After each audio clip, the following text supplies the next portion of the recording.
You are listening to Dark Dive.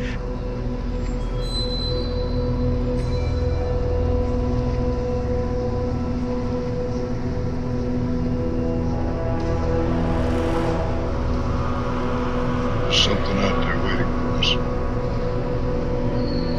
And it ain't a man. We're all gonna die.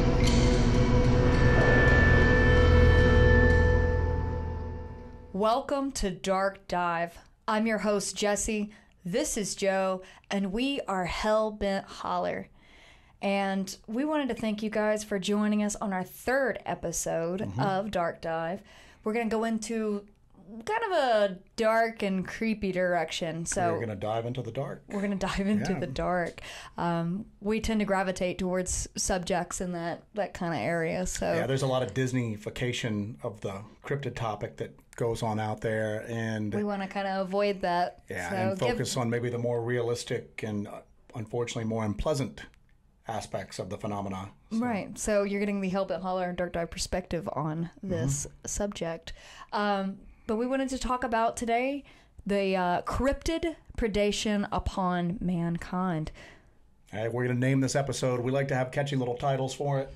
We're going to name this The Bane of the Race of Men, which is from Beowulf, which is an early tale of something coming out of the hills, something big, dark, scary, and slaughtering indiscriminately. So it's a tale as old as time. Exactly right. So anyway, one of the things we're going to focus on is kind of the evolution of the less pleasant encounters that people have had with these creatures, and how in the past they seem to operate a lot more openly and operate a lot more boldly, I guess you could say. And nowadays they're a little bit more secretive. I mean, there's still unpleasant things that happen. People go missing, people end up dead, but it seems like it's more opportunistic now as opposed to just operating at will like it used to. And we're going to maybe explore some reasons for that, maybe discuss it. Maybe there's a reason that's beyond our understanding for it. Maybe it has something to do with the advent and proliferation of human technology, but let's dive into it. So, let's go. So we're going to go to the beginning. Let's go all the way back. So the records that we have, the earliest records we have of any kind of cryptid creatures are cave paintings. Yeah, cave paintings. I mean, people drawing on walls. Recording their history. Stick figure humans fighting with, being killed by, creatures that are larger. There's pictures of oversized stick figures with horns.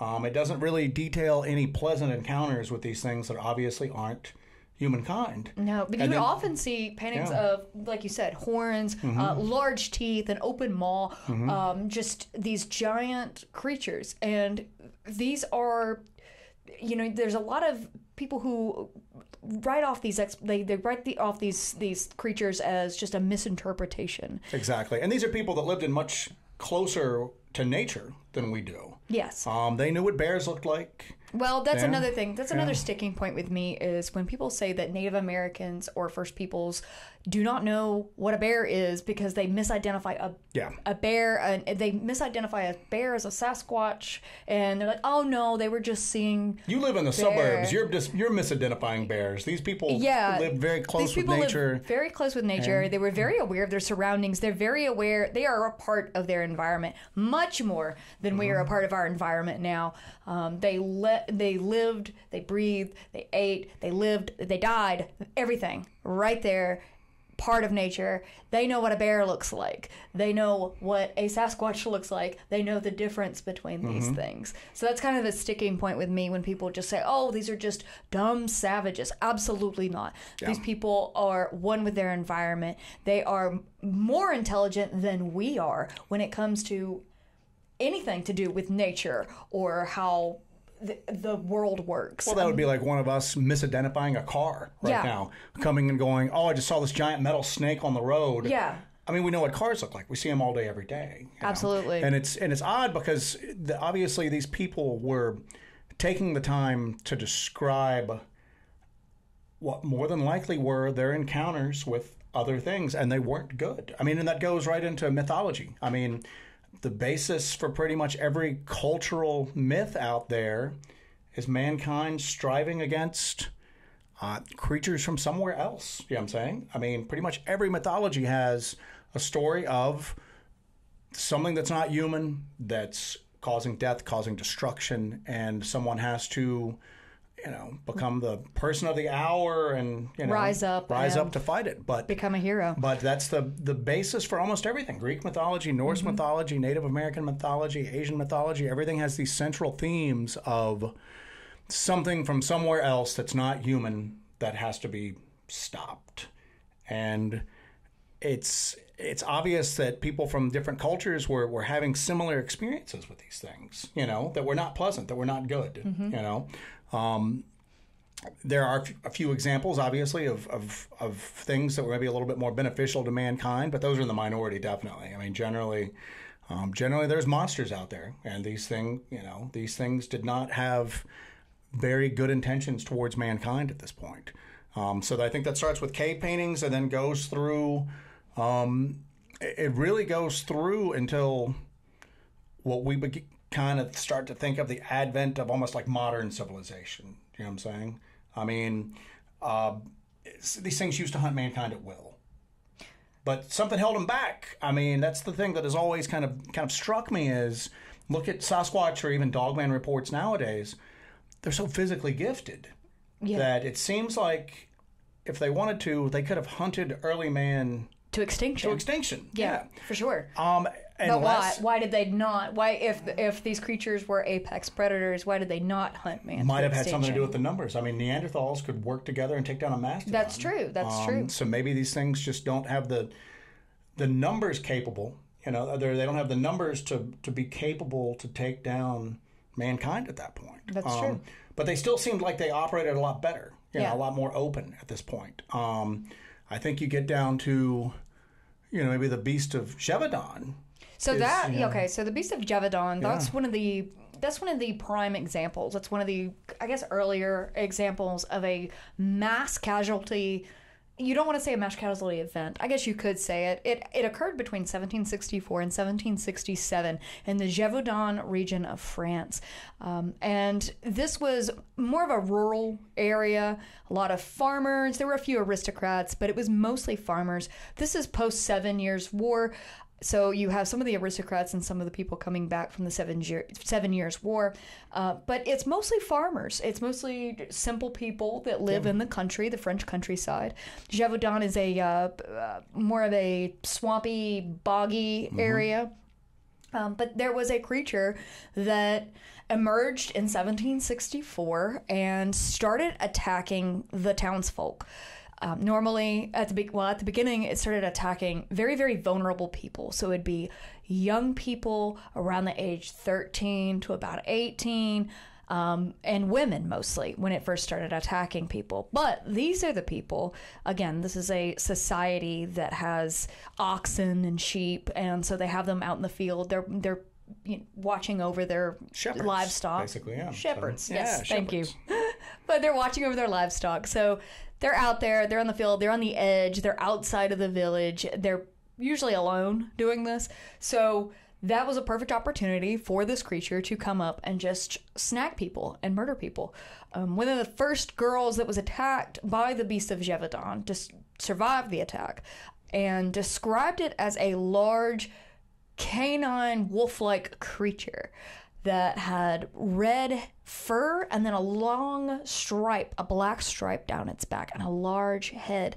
And some of the descriptions describe it as being upright. Some of it describe it as being on all fours. But in every description, this is a giant wolf creature. That doesn't look normal. Doesn't look normal. It's not a wolf. They don't say this is a wolf. There's been a lot of attacks. There's been a lot of wolf attacks in that area. So these people, again, like the Native Americans who are familiar with their surroundings and their local area, the citizens of Gévaudan are familiar with wolves. They've seen wolves before. They're familiar with them. They have experience with them. They've killed them before. One of the sources I saw said that they estimated that thousands of people in that maybe not portion of France, but that half of France would die every year because of wolf attacks. It was an Yeah. ongoing thing. So these people Are familiar with it. They've seen wolves. They've seen what wolves can do up close, and they're saying this is not a wolf. So what made this different? What made these attacks different is the description of the creature. It was described as a huge, absolutely huge, and highly aggressive canine creature, sometimes on 2 legs. Yeah. So this sounds just like what we think of as our modern iteration of the Dogman. There was a huge effort mobilized to take this down. The townspeople tried to take it down, but were unsuccessful. As soon as the monarch heard about what was happening in the Gévaudan region, basically an army was dispatched. Yeah, what happened is they had about 30,000 people at the peak out there looking for it, and where the the locals had tried to take it down, but they were being directed by people in the army and some of the nobility in the area, who maybe weren't as familiar with the terrain and whatnot. There was one case of the guy that ended up killing it actually got imprisoned because he tried to convince some people not to go into a certain area because it was too swampy. Well, they ended up getting stuck, and they blamed it on him and threw him in jail. Yeah. So you maybe didn't have the best people leading the search to begin with, and I think that hampered the efforts for it. Now, like we said, they had, 500 deaths? Yeah, so the scale of this, I mean, again, this went on for years. This creature was attacking and killing at will for years. Again, over 3 years that this happened. And you're looking at over 600 attacks, over 500 deaths, countless injuries, and then not to mention the livestock loss in the process, the time, the effort, the money that was put towards the effort to kill the creature. This was a huge, huge deal. This was absolutely huge. The monarch actually decreed that they had to cancel all of their holidays at one time because they wanted all of the villagers to spend any free time they had when they weren't farming or shepherding or anything like that. They wanted them out there looking for the beast because they needed to get a handle on this situation. And what ended up happening is the beast was killed. Well, the king sent his bodyguard there. The guy came in, killed a large wolf, went, hey, it's all done, got a reward, went back to the capital, and then the killing started right back up again. Yeah. And then they send word back to the capital, and they're like, nope, we've already killed that. Sorry, you're mistaken, because they didn't want to fool with it anymore. They'd moved on to the next story at that point. And that's when the locals basically were left to their own devices, and somebody killed it. Yeah. Somebody was able to shoot the thing. And then for me, this is almost like a crossover, where before maybe they operated a little bit more openly back then, and then somebody was able to shoot it. And there's different stories that got attributed to it later. That's where we get the idea of silver bullets coming from. The guy supposedly used melted down blessed medallions and a large caliber rifle to take it down. Yeah. But you don't really see anything on a wide scale after this. Yeah, this is one of the biggest killings, mass killings committed by a cryptid that is on record. Yeah. I mean, this is absolutely huge. Side note, though, if you want to watch a really good movie that is not exactly historically accurate, but is an excellent film, it's called Brotherhood of the Wolf. It's got a really cool occult and cult tinge to it as well. Joe, you got Frenchmen using kung fu to fight. Yeah, you do have Frenchmen using kung fu. So. It's great. It's wonderful. Do recommend Brotherhood of the Wolf. But maybe that response, that overwhelming response, and then the weapons that were used is why you didn't really see any open mass attacks or killings after that. I mean, 500 is a lot of people for a sparsely populated area like that in that time frame. But at the same token, some commoner ends up taking it down with a rifle. Yeah. It's similar to the human Bigfoot War of 1855 or the Choctaw. We're having at first animals taken, and then something started taking their children, and they got up a war party and went after it. The guy's name was Joshua LaFleur. He took a war party after it. They thought it was human bandits, and they kind of tracked whatever had left. And they stumbled upon a gruesome scene. Piles of dead bodies everywhere and 3 or 4 Sasquatch-like creatures.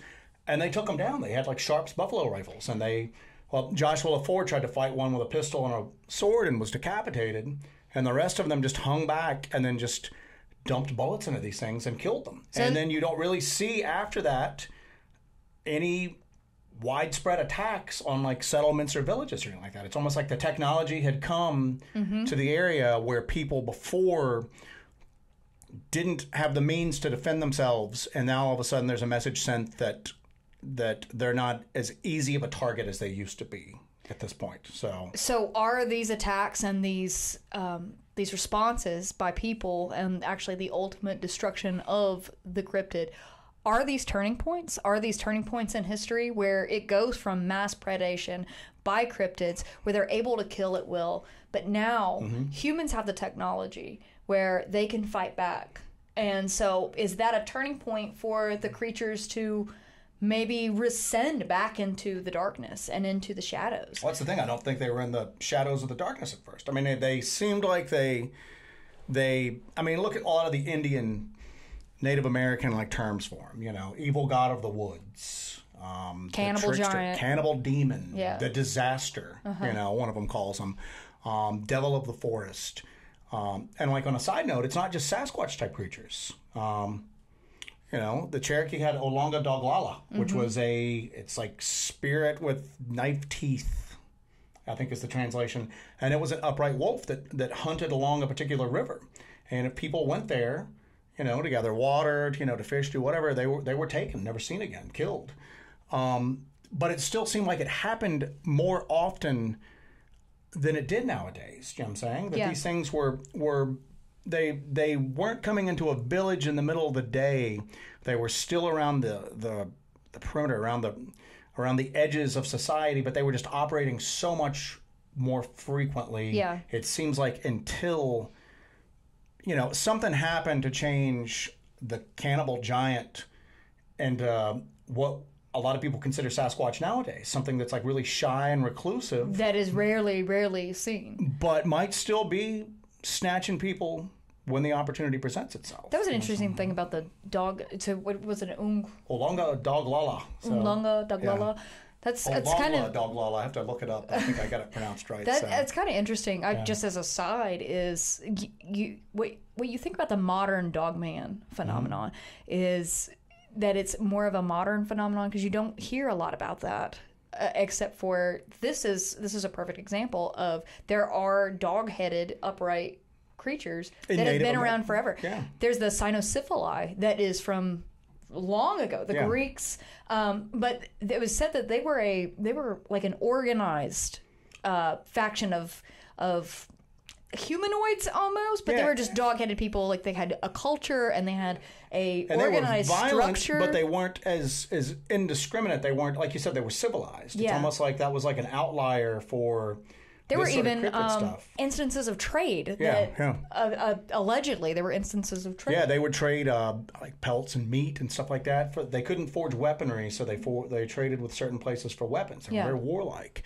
But also too in the Uwari, there's rock carvings of what looks like depicts a man with a dog's head. Yeah. So there's instances of that. I mean, you've got Anubis. That goes. I mean, and we're going way back here. I mean, it's just. But I mean, what happens is that you've got people that were on the continent that were basically at a Stone Age level of technology, and it's a big difference to have a few guys with stone-tipped lances or even stone-tipped arrows and bows, and then you've got fast forward a few hundred years. You've got guys with like buffalo rifles hanging back just, The great equalizer. Yeah, exactly. And that might be it. It might just be the fact that our technology got us to the point where these things had to change their patterns at that point. They had to change how they behaved, how they acted. They still predate upon people, but they're more selective and they have to wait for that opportunity. There's not as many people going down to the river to get water. Human settlements are larger. Everything's a lot better lit than it used to be. But there's still a lot of people going into the wilderness. There's still a lot of people in rural areas. There's still a lot of people who just happen to get a little too close to the edge. Yeah. And then they're just taken and they're gone, So, there's that native legend up near our research area that you have Yeah, looked into. yeah, actually there is. We have an area that we've been working out of for, gosh, what was it, over 2 years now? Yeah, about 3 years now. Yeah, about 3 years now, and a lot of our videos take place there. We've been going up there and researching and filming for a long time. That's where I had those eyes behind me. Mm-hmm. That's where we had the occult activity going on in the woods. That's where we found what appear to be huge Sasquatch prints. And in addition to that, tiny little prints. Childlike prints in the middle of winter. In the middle of the winter, like in the middle of the woods, way out there. That's also the area where we've seen those lights just floating through the woods. And, gosh, we heard that scream. It's just one thing after another. Where that bluff charge occurred, that area is so active. It's in so many of our videos. We just got that email recently. Yeah. Where a guy was cluing us into some stuff. And we have yet to hear back from you.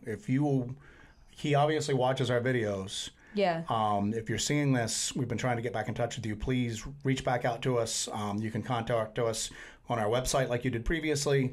Our email address is on there, but please get back in touch with us. We would really appreciate that. Yeah, I really want to talk to you. That. But in that area, there is a legend of a race of, I wouldn't say people, but the Cherokee described them as humanoid.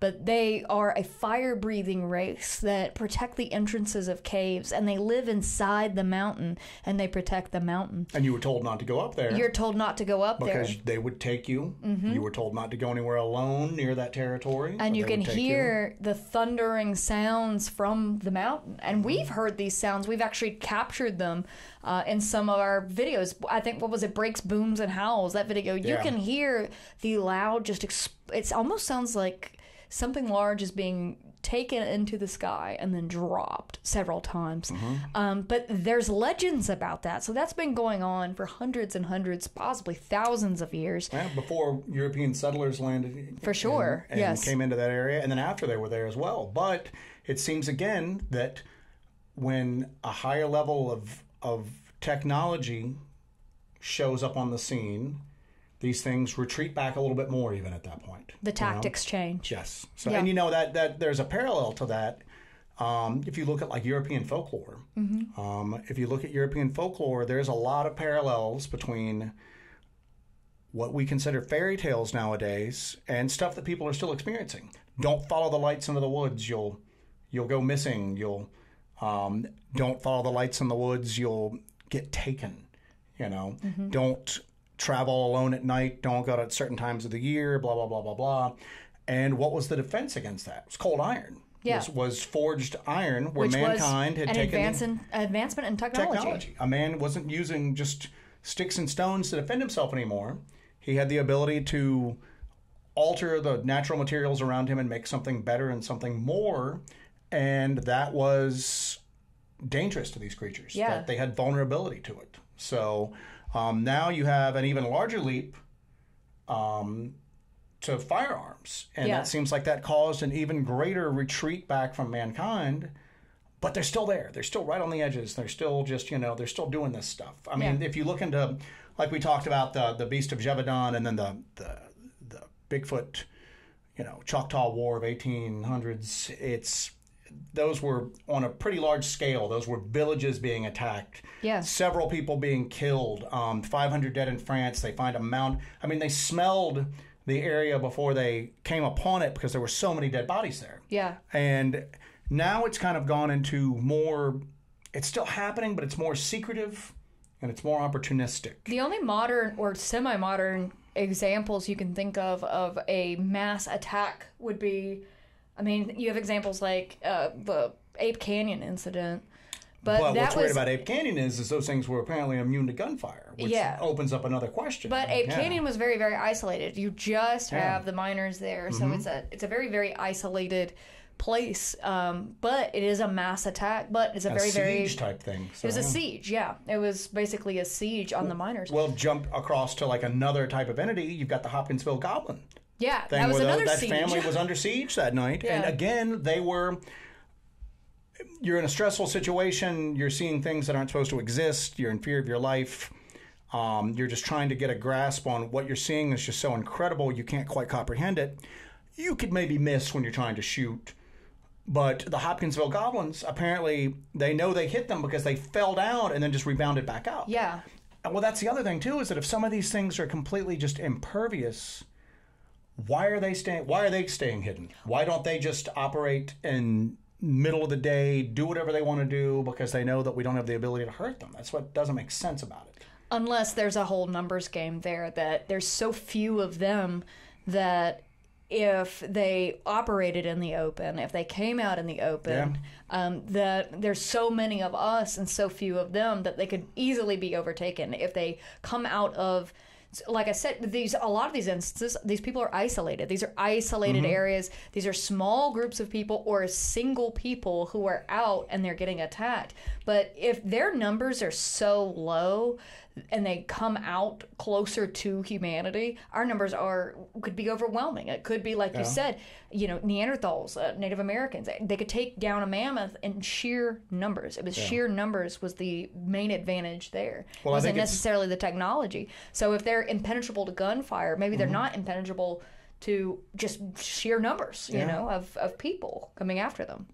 But it's just, and it's going through that because, again, that seclusion aspect of it, that let's look at some of the more like famous modern cases. Okay. And David Paulides is always about that point of separation where somebody has become separated from their group or they're just alone in general, and that's when it happens. Like look at like Dennis Martin.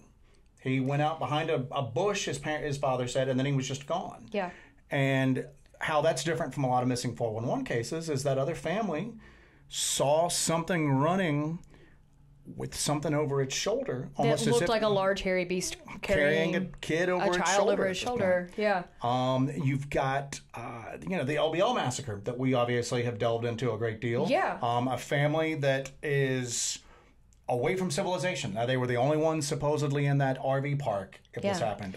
So another instance of isolation. You have a family of 4 who are by themselves. It's just them 4 by themselves going out, going on this camping trip. But there's, according to the story, was really nobody else in the park at that point. And so they're in the woods. They're isolated, and that was a perfect opportunity for the beast of LBL. Or beasts. It could be 2. There's a couple of different versions of it where there's 1 or 2. But it was a perfect opportunity for these creatures to come and just massacre this family, kill this family. And that's the thing, is that there was no witnesses around. And this seems to happen when there's no witnesses. Now, if you go on a lot of just the accounts and the experiences people have, these things seem so physically gifted that there has to be something that makes them hesitant or a little wary of us. Maybe it's the numbers, maybe it's the weaponry that we have access to, but it still happens. Do you know what I'm saying? I mean, there's been armed people who've gone missing before. Of course, there's the David Paulides rules, don't go alone, carry a personal locator beacon. Go armed. Go armed at that point. And that's why we go armed every time we go out. And that's where, but think about it. Think of how many people go out into the national forests, into the woods and everything like that, and they're just unarmed. They might carry bear spray, they might do something like that, but I guess that normalcy bias hits them, where they just think that nothing bad has happened to me yet, so therefore nothing bad's ever going to happen. And I think that might factor into it a bit. The fact that you go out and you're just a hiker or a camper and you're by yourself, or maybe you're with a small party and you've gotten separated from them, and then you just cross paths with something that's looking for an opportunity for a quick meal or to take you for another purpose. And you are walking, and nature is so beautiful and so wonderful and so great. Oh, look at this deer over here. But you don't realize that nature will kill you. Nature will kill you so quickly. Yeah, it always seems like it's conducive. It only happens if circumstances are conducive to the thing not being discovered. Yeah. Not being seen. And like a crime of opportunity. Yeah, and you know what? And what happens that we never hear about? Because if they're going after specifically people who are secluded, people who are alone and all that, this might be happening more often than what you know. Yeah. And it's just, there's no evidence of There's it. no reports. Yeah, there's no report. Therefore, nobody knows about it. Because it did happen in seclusion at that point. I mean, you've got cases like, Corey Gotti in Kentucky back in 2020, who was the kid who they first said he died as a result of an unknown predator. and then it became, well, he was killed by a large dog, and then it became that he was killed by a pack of dogs.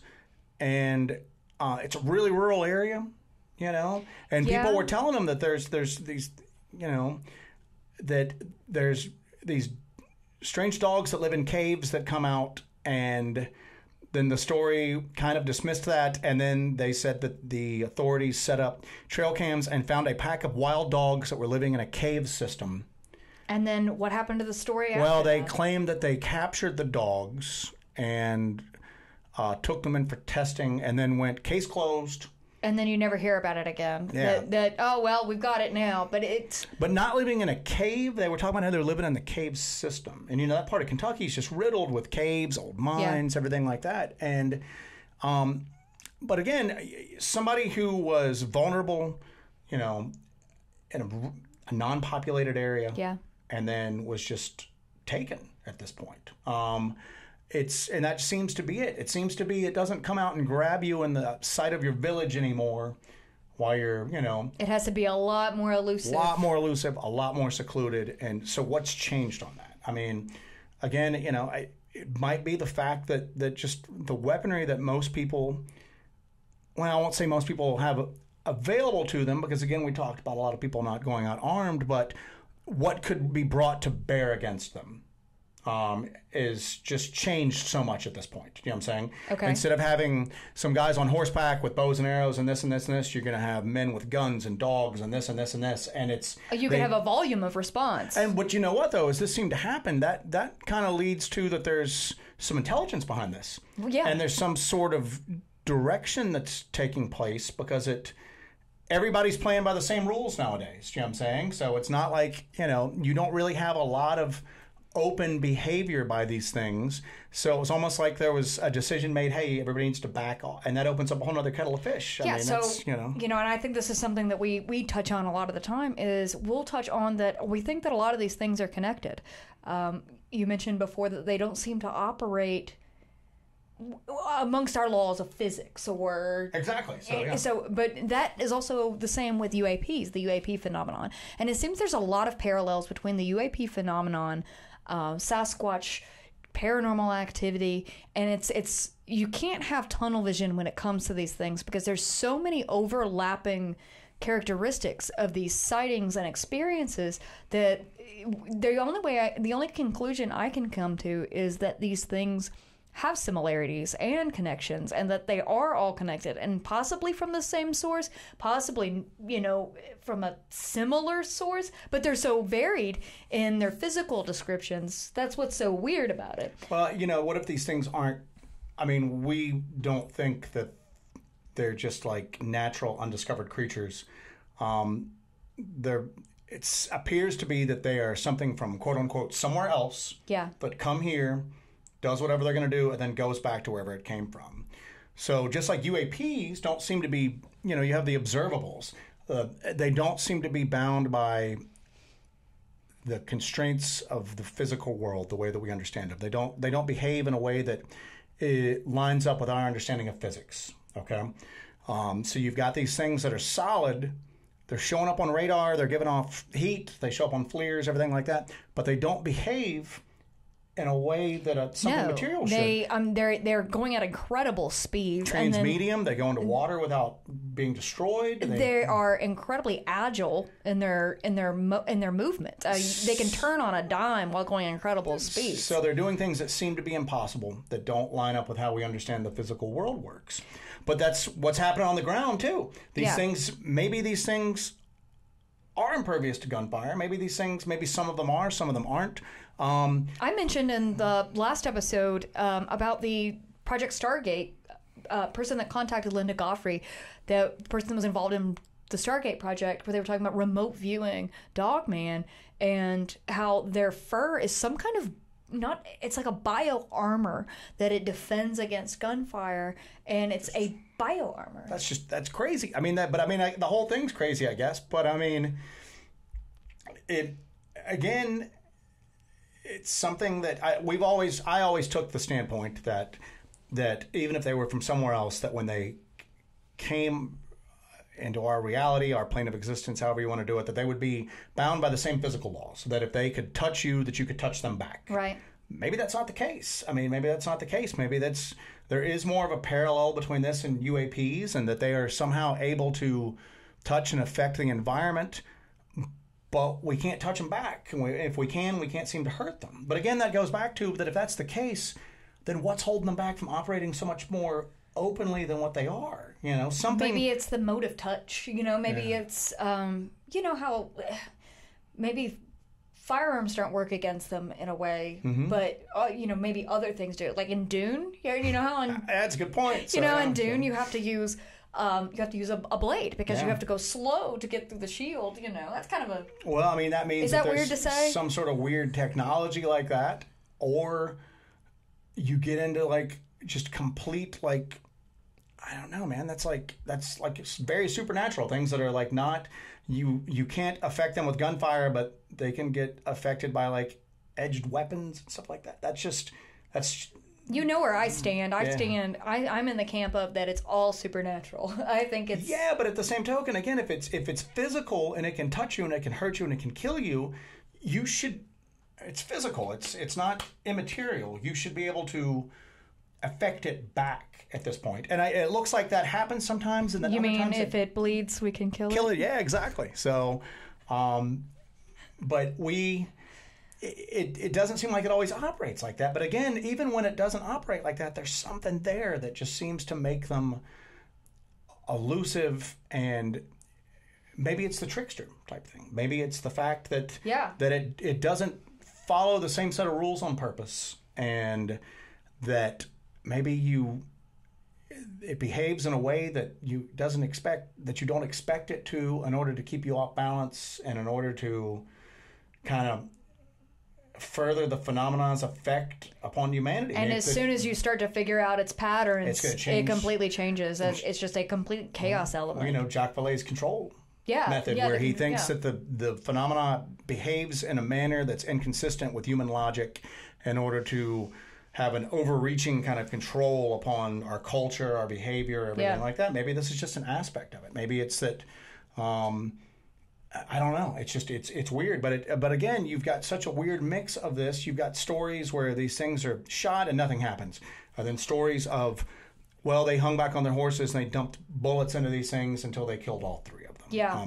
But again, you go back to this, I mean, 1855 wasn't that long ago, man. If they, not in the grand scheme of things, no, absolutely not. So it wasn't that long ago in the grand scheme of things. You have other stories where these things, you know, in the siege of Hanabia, however you pronounce it. I mean, supposedly those dudes shot and killed a few of them, and then claimed that the others came in and got their bodies and took them out. You know, and that there was like a huge. Wasn't that the one where there was like a huge cover up with that story?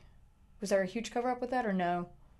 I don't remember a cover-up. They had people come out that tried to... they had people from like Bigfoot research organizations that came out and tried to they offered to buy the property from them because they wanted to study it, and the guys were just like, we don't want it studied, we just want it gone. They just want to get away from the whole thing. Yeah. But, I mean, that's the thing, is that then you have the stories that you hear that make its way to you a lot of times, especially with like Dogman. It seems like it wants to frighten you, but it doesn't do anything more. But I guess the cases where it does more than frighten you, there's nobody left to report that something different happened. Yeah, if you get murdered and taken out of your tent, you're not really going to go file a report on You're not going to be able to file that report. So when people go, well, there's really no reports of people being attacked. Well, there's no reports of people being attacked because the and people living who were to place attacked. that report. Yeah. So you know, going back to that area where we've been researching, and it's in a lot of our videos, we've been researching there for years. I'm doing more and more deep research into the area, and I'm starting to look at missing people and unidentified remains that were found in the area. And you would not believe the amount of just partial skeletons that have been found in the area, and then just straight up dead bodies found in the area over the past, 100 or so years. There's unidentified remains after unidentified remains of people, that partial, just parts of skulls just sitting in the woods. There's even some with where they have their effects with them. They've not been robbed or anything like that, and they can't determine, that they were shot or stabbed or strangled. It was just that these people were just just killed somehow in the woods, and there's no evidence of a crime taking place. And I mean, it's easy to die of exposure, not take enough food, get lost, do anything like that. The elements knew you in. You weren't prepared for the cold weather, the hot weather, anything like that.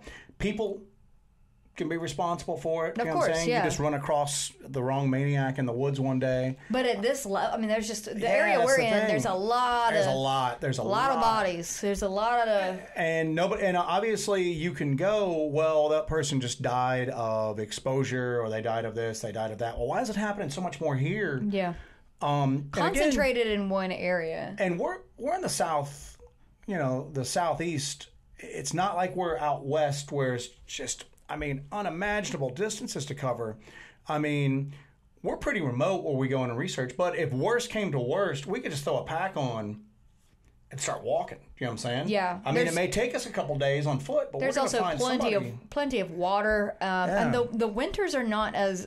It's not a Montana winter here. You know? And I know exposure can kill you at less temperature extremes than what you expect, but again, not to this level. And why this particular area? The particular area we're talking about, there's not a lot of recreation activities that go on there. No. There's like a couple of trails that are not maintained and they're not used, but there's no campgrounds through there. There's an area to hunt at nearby that nobody goes to because there's no deer there, which nobody seems to understand why there's no animals in that area. We go up there, sometimes we don't hear birds, we don't hear anything, you know what I'm saying? But it's something about that particular area that people are going missing or meeting their end more often than other areas where you would expect it. It seems very statistically impossible for that many people to go missing in that area, or unidentified remains being uncovered in that area. It's very strange. People get that normalcy bias where they're either unfamiliar with being outdoors a great deal. They're not used to being in the woods or anything like that. But they've been Disneyfied. Everything's going to be great. You know what I'm saying? There's going to be little bluebirds flying around my head singing songs, and they go out and they're unprepared and they're not armed. Okay. Yeah. Or you have people that are maybe so used to being in the woods, they start taking it for granted and they don't go out armed. Even if you do go out armed, a lot of times people are just carrying like handguns, hollow point ammunition, maybe these things are vulnerable. Again, Sharps rifles in the 1855 is what they used to take it down. High caliber weapons that they used to take down buffalo. There's a big difference between that and somebody with like a 9mm with hollow point rounds that maybe these things they are impervious to certain types of harm, but maybe they've got like rhino skin and hollow points and stuff like that don't do well. That's why we carry 10mm with hard cast ammunition. We go out almost like a grizzly guide would go out. We carry a lot more than that. But but we do carry what a grizzly guide would carry, 10mm, and that's a lot of firepower, and I think it's absolutely necessary to do that because we honestly believe these creatures are out there. We honestly believe that there is something in the woods, and it's definitely taking people. You can just look at the evidence before you, and that something is happening. And what we do is dangerous, and we know it's dangerous, but we're going out there and going into these areas specifically. So I think it's really important that we go out there armed, because if you think that there's a 10-foot tall creature out there that is possibly taking and murdering people, or an 8-foot tall upright, or an upright canid, like predator. So why would you not go armed if you truly believe these things are out there? So we always go armed. We always have guns, knives, backups on us, because we take it seriously. But a side note on that is these are a physical threat, but we've also blessed our weapons. We take holy water, we take black salt. It's like we're running around like the Winchesters out there. We are running around like the Winchesters, but we do take spiritual protection as well, because we don't know if these things are of a supernatural or a spiritual bent. We don't know what dimension they walk in and out of. We don't know if they can pass through the veil. We don't know enough right now. So we like to try to be prepared for any sort of instance. So yeah, we do kind of walk around like the Winchesters. And even going out paranoid like that. It's still, there's a David Paulides case that he talks about where this guy, he's out, he's by himself, and I don't remember the particulars on it. I'm sure somebody can speak to it in our comments section a great deal more. I mean, there's so many cases that he has that when you read the books, things will stand out to you, but all the details blend together because there's just so many of them. But the guy's walking around, and he all of a sudden realizes that, like, his surroundings have changed, and he hears something behind him say, "Gotcha." And he, I guess, just like leaps, and then all of a sudden everything's normal again. Almost as if something just kind of snuck up and got him somewhere else real quick and thought it had him. And instead of him being shocked, he was able to get out for it that way. Yes. But again, the Paulides rules. Why, if it's a Bigfoot or a Dogman and you can't hurt it with gunfire, then why would it care if you were armed, had a personal locator beacon, and if you were with somebody else? Yeah. It would just take all of you. You know what I'm saying? Hit your personal locator. If the helicopter shows up, what's it going to do to me? You know? It's again, if it's maybe worried about that escalation, if it's maybe worried about, I'm not necessarily worried about what these people can do to me, but if I'm discovered, I'm worried about what's going to come afterwards. Yeah. But that shows real intelligence. But obviously, there's an intelligence behind this. These aren't dumb animals operating. There's some sort of intelligence. These are not apes running through the woods. These are not misidentified bear running through the woods. These are obviously something with a higher level of intelligence. Yeah. And possibly supernatural abilities. Oh, and that's the thing, is that I think that they kind of hang back and wait, because people nowadays, modern people are just too sophisticated to really believe in things that go bump in the night. Well, or they believe they're too sophisticated. Well, I'm just saying that they can't entertain that thought process. They can't entertain the idea of something outside of, they know everything. Yeah. This is impossible. I'm going to take bear spray. I'm going to be all right. And you know what? There's people out there that will go, well, I've been out hiking and camping and hunting, a huge portion of my life. I've never seen or had anything happen. And there's a lot of people out there that are like that. Yeah. And then there's a lot of people out there that will go, well, let me tell you. And then there's a lot of people who go out there and just never come back, and they never find them, or they find them and they were killed, and they just don't understand how it happened at this point.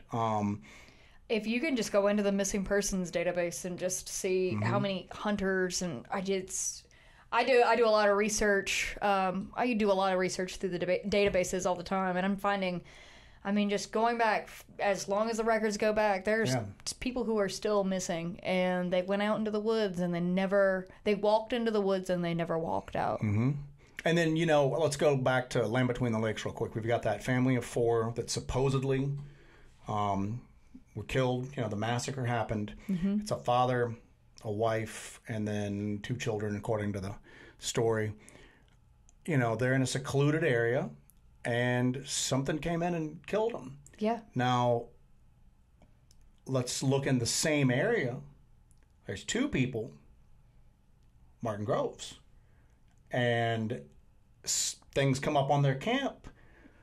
Well, they start shooting. Do you know what I'm saying? Yeah. So, they went toe-to-toe and then got out. And these things weren't able to kill them. Yeah. You know what I'm saying? So, again, if they were impervious to gunfire... Not for a lack of trying. Yeah, oh, no, definitely. But that's the thing is that Martin didn't, he didn't hang back. You know what I'm saying? They responded in a way that ensured that they got out of there. You know what I'm saying? And then he gets back to report it, and it turns out that a bow hunter has gone missing and has been torn apart at his camp. You know what I'm saying? Then obviously this guy, for whatever reason, was unable to respond in a manner that Martin and his friend did. You know what I'm saying? And that was the difference between there being 2 tents found torn and bloody at that point. You know what I'm saying? So if they were impervious to gunfire, if they couldn't be hurt, then what Martin and his friend did that day shouldn't have made any bit of difference at all, and they would have been taken as well. But instead, no, they got out. I don't think there's universal rules for these things. I don't think that it's, perhaps some creatures are impervious, perhaps some are not. Best defense, a good offense there, man. But always be packing. Yeah, always be ready to defend yourself. I think that's the thing, is that I think if more people went in to the woods and more people had the ability to react like that, you'd have more stories of people coming out going, these things tried to kill me, than people just going missing. Yeah. You know what I'm saying? So I think that's the thing is that when you get down to it, I think that the Pilates rules that don't go alone, don't go unarmed, carry a personal locator beacon, I don't think that personal locator beacon really has anything to do with it at all. I think that those 3 bullet points are indicative of maybe the mindset of a person who's going out. Oh, for sure. And that person is geared towards, I'm making it back alive. I'm going to do what I've got to do to make it back alive. I am going out with that mindset. And those people are they're not as big of targets as people that just go out willy-nilly. Well, you have the forethought to do all this stuff to prepare for this. So that means you've already anticipated maybe something bad could happen. I mean, it's the same thing with situational awareness when you live in a high crime area or a major city. Joe and I lived in New Orleans, and we were very situationally aware because of it was a high crime area. You had to have that mindset that you're not going to be a target. There's studies they've done where they will take people who are, career criminals who are, have robbed people over the years and everything like that. They know what to look for. They'll show them photos of people and say, ask them if they would, rob this person. And it's like, yes, no. Statistically, I mean, it comes, how it came out was that the people that they said, yeah, I would rob this person. Turns out that person had been robbed multiple times. That person has been a target. And it's just, I guess it's sort of situational awareness. It's how you carry yourself. How they think you're going to respond. How they think you're going to respond. Because I'm going to tell you right now that if you haven't had a chance to read Martin Grove's book, pick it up and check it out. It's not long, but it's informative and it's a great story about some other stuff that's going on with the LBL. Yeah, for sure.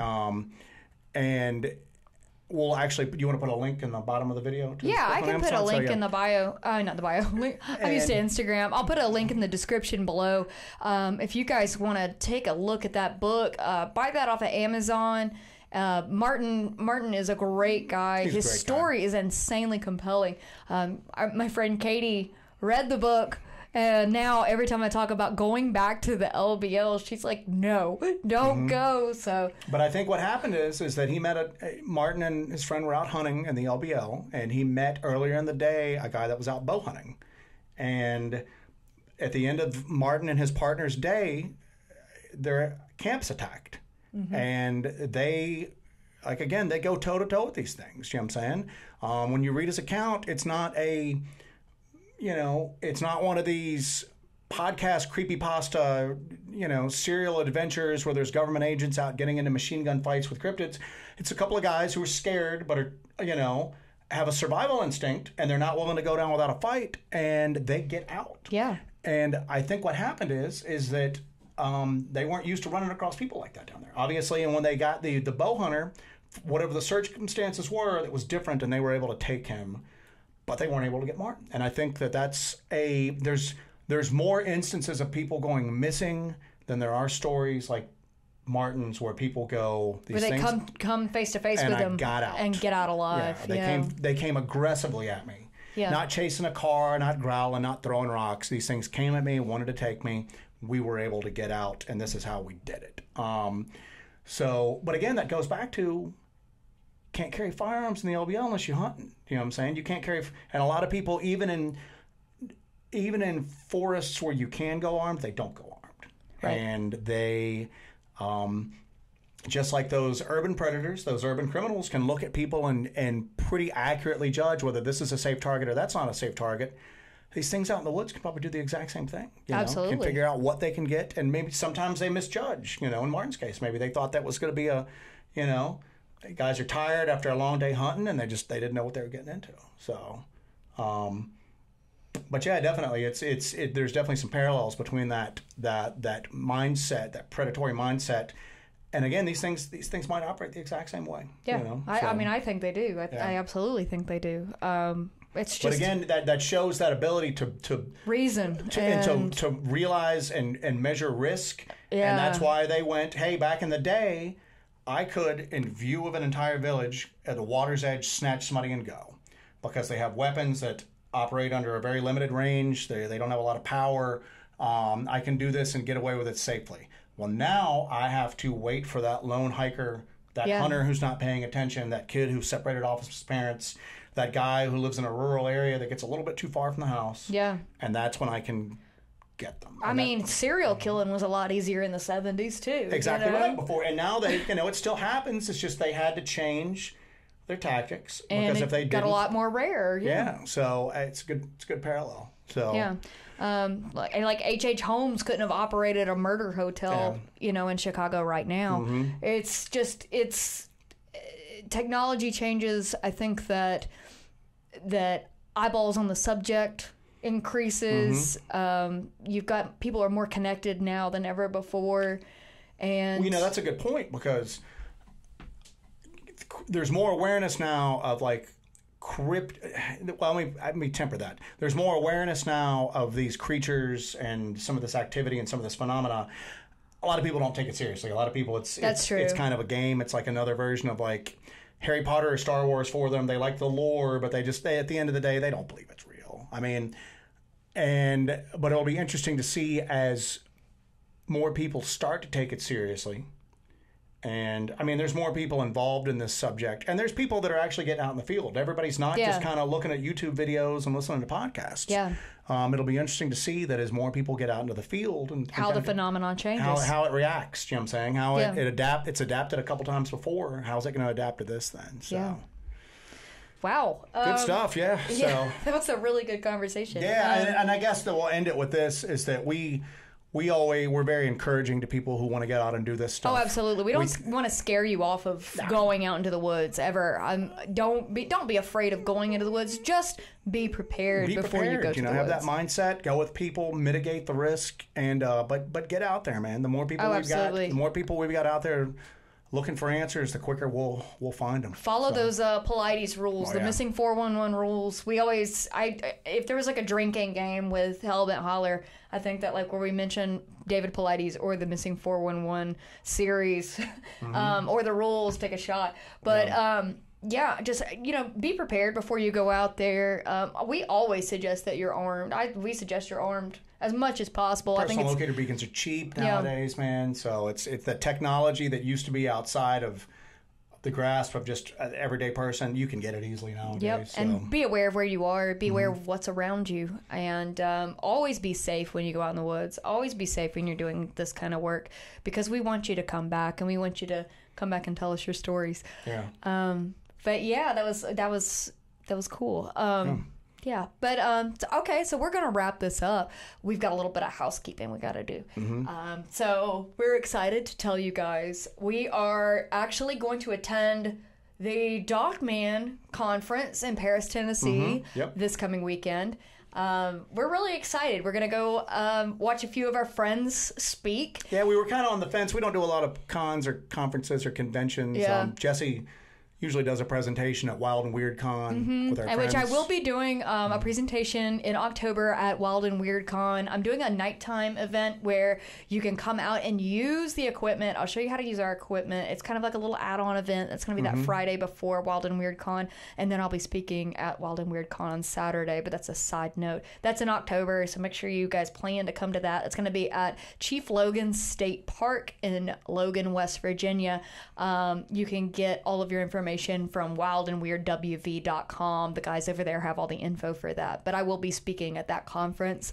But this coming weekend, we don't really do a lot of these. But we were kind of on the fence. But there's so much like negativity and just vitriol and like infighting in this that if you've got some people whose work you really respect, you should go out of your way to absolutely support them. We want to go support some friends of ours that are speaking there, that are doing some presentations. So we want to go and just kind of it's important to kind of support those people whose work that you enjoy, whose work that you respect. So we're going to be going down there. I know some of the people that are on our channel have talked about going, so we're going to be down there in the audience with you guys. Cheering on some great investigators, some great researchers. You're going to see some people talk that usually don't like getting involved with the usual conference circuit. Well, they're gonna break with tradition and actually like talk this time. There's gonna be a lot of good information. So we're really looking forward to going and supporting some people that we respect in the field. So, yeah, we're really excited. We're really excited that there's actually a conference for Dogman because so yeah. I feel like Sasquatch has just gotten so much attention, and maybe it's Dogman's Share time the to stage, dance. man. Yeah. Share the stage. So. Thank you guys for watching and listening to Dark Dive. We really love doing this. We kind of missed a couple of weeks because we both got sick, but we are feeling awesome now. We're ready to dive in. We're ready for our fall expeditions we have planned out. We're so excited about the podcasts. Will not that they've been overly frequent right now, but they're going to obviously, when the heat subsides and the ticks subside, we'll be spending the majority of our time back out in the field again. But we'll still do these when time allows. If there's anything that you'd like to see us discuss or talk about, maybe just leave it in the comments section. Yeah, leave us a comment below. And then if you have something you guys want to hear us talk about, we will be more than happy to discuss it in our own weird little way. Yeah. Also, if you have any Q&A type questions, we might do some Q&A stuff on an upcoming episode. I think that would be cool. You can always email us, hellbentholler@gmail.com. Or if you have a story you want to tell us, email us at that same address. We get back to you. We talk to you. We will absolutely get back to you. And we love hearing from you guys. We really appreciate all of the love and all of the support that you all give us. We love doing this. You guys have no idea what it means to us that you guys can actually share in this passion with us. And we're just so happy to do this. It's really a gift that we can share this with you guys. And we love it. We love doing it. Yeah. But you can follow me on Instagram at Hellbent Jessi, and you can find all of my little updates up there. Follow me for this weekend's festivities. I'm going to be posting all over Instagram for the Dogman conference. It's going to be fun. I know that we're definitely going to that mini Eiffel Tower that's in Paris, Tennessee. Always said I'd take you to Paris. You always said you'd take me to Paris. Jesus. So, do you have anything else you want to add? No. Okay. Well, thank you guys for joining us. We really appreciate you. Make sure you like, share, subscribe, and turn on your notifications. That way you know when other Hellbent Holler videos are coming out. If you're listening on a podcast aggregator, make sure in addition to listening to the podcast that you go ahead and hit that download button. That helps move us up in the numbers. Go ahead and give us a rating. We only accept 5-star ratings, so if you've got a 4 or below, I'm sorry about that. Go ahead and put that 5-star on there. We really appreciate it. Tell your friends about Hellbent Holler. And we look forward to seeing some of y'all at the Dogman conference. So y'all be safe out there. Get out in the woods. Have a good time. And thank you for joining. Just be careful. Yeah. Thank you for joining us on Dark Dive.